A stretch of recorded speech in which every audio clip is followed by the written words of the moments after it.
So I wanted to end today's show going a little bit into deeper detail regarding the Sunday Night Football game, the Green Bay Packers and their walk-off win over the San Francisco 49ers. If you missed it, Mason Crosby hits a field goal from 51 yards at the buzzer to give Green Bay a win. It was a back-and-forth game. And in terms of Green Bay, I'll say this quickly. I give them credit. The Packers showed up in week 1 against the Saints, and they were sleepwalking. They really didn't even show up. It didn't look like they were even remotely interested in playing football because that game was really over from the start. And you heard the rumblings, right? Is Aaron Rodgers and everything that he did regarding his off-the-field stances in the offseason, was that a distraction for the Green Bay Packers? And would they ever be able to recover from that? And I think number 12 did a really good job of showing you on Sunday Night Football that when you put the ball in his hands in a clutch situation, along with Davante Adams, who I don't know how he was that wide open on those gains on the final drive of the game for Green Bay to set up the Crosby field goal. He is, in my opinion, the best wide receiver in football, and he's only getting better. The Rodgers to Adams combination is one that Green Bay Packer fans will never forget. He is an elite wide receiver, but props to Green Bay. They didn't play great in their Week 2 matchup against Detroit. I was just really impressed with how much toughness and physicality Green Bay was able to show us in this game, really taking advantage of both lines of scrimmage and their defensive coordinator, Joe Barry, who I admit, after week 2, I was like, is this guy just Mike Pettin 2.0? The Packers defense seems soft, but even without Big Z, Zadarius Smith, led by Jair Alexander and Kenny Clark, Rashawn Gary played well. The Packers were able to find a way to get the job done and win this game. Going to the 49ers, though, a couple things I wanted to say. Number 1, I think Jimmy Garoppolo is good enough to be a valid, good starting quarterback in the league. But I think we've seen enough from Jimmy Garoppolo over the course of his career where it's gotten to the point now where we kind of know what he is. And the guy I would compare him to is almost like Kirk Cousins. I would think Kirk Cousins is a little bit better than Jimmy Garoppolo because Jimmy Garoppolo is just a guy. He's a fine quarterback, and we saw that in the perfect situation around Jimmy G, the 49ers could succeed. We saw that a couple years ago with the Super Bowl team, and the arguments have been made if Jimmy Garoppolo could have just only completed that throw to Emmanuel Sanders, the 49ers win the Super Bowl. And you could look at it that way, but at the same time, I don't put that Super Bowl loss on Jimmy Garoppolo. I just think there was really nothing the 49ers could have done in that game because one team had Patrick Mahomes, the other team didn't. And the 49ers sent a message to the rest of the NFL this past spring during the draft when they decided to take Trey Lance. Because even though the 49ers they didn't have a great season last year, but we know what happened. No team in the NFL last year was affected more by COVID and injuries than the San Francisco 49er team. And the ironic thing is, early on in this season, especially when it comes to their running backs, they've been really injured as well. Between the loss of Elijah Mitchell and Raheem Mostert, the 49ers were really only relying on Trey Sermon last night, and he didn't look great. I understand he scored a touchdown, but I think the 49ers were a little bit frustrated with the fact that Sermon just didn't look great, and in order for this offense to be running at full efficiency, they need a good running game. And Trey Sermon, the rookie from Ohio State, they drafted him in the second round. He wasn't able to provide that. And I think the 49ers are going to need him to be a little bit better going forward. He was benched and inactive in that week 1 game against the Detroit Lions. That was really just a red flag with his game, in my opinion, from the beginning. But the 49ers, I think they need to start Trey Lance at quarterback. And by no means did Jimmy Garoppolo play terrible in this game. He made the big touchdown pass to give the 49ers the lead, and with 37 seconds, it was looking like Jimmy Garoppolo was going to be the guy who Michelle Tafoya would be interviewing in the post-game interview for the winning team. I was impressed with Jimmy Garoppolo's poise and patience and the ability to make all the nice throws on that drive. However, I just think Trey Lance provides a bigger threat to opposing defenses right now than Jimmy Garoppolo. You guys saw in the little package that he came in 4th and goal from the 1-yard line. It was a situation where the 49ers needed a touchdown, and just his threat of being on the field really gave the Packers a little bit of doubts, and Trent Williams just absolutely leveled the defender. Trey Lance takes it in for the touchdown. Even later in the game, he had a play with Kyle Juszczyk where Trey Lance is in the game. The whole defense is expecting for him to take the snap and run it for a gain, but Kyle Juszczyk, one of the more underrated, helpful players in the league, just comes out of legit nowhere, takes the snap, and San Francisco gets the first down. Just the threat right there. I think that plays a perfect example.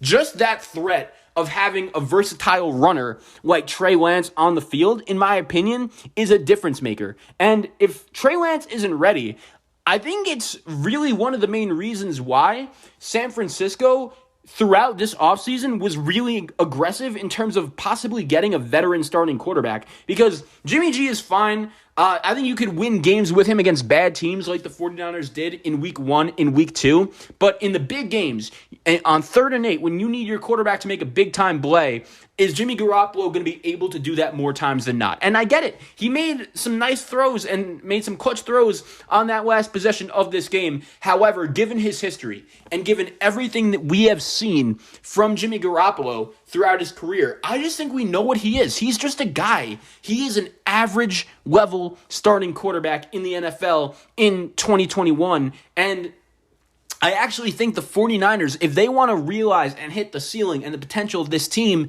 they might just be best letting Trey Lance take his growing pains, if he has any now, and just be the guy going forward. Because even though the 49ers are 2-1, I just think that the fan base, you saw in the stadium when Trey Lance was getting his handful of snaps, they believe in this guy, and they think that he's just a bigger threat to opposing defenses than Jimmy G. Just his presence alone. And we've spoken a lot on this podcast throughout the first couple weeks of the NFL season, in the sense that when it comes to the young quarterbacks, I totally understand. They have to be ready to go and ready to play if they are being sent out there under fire.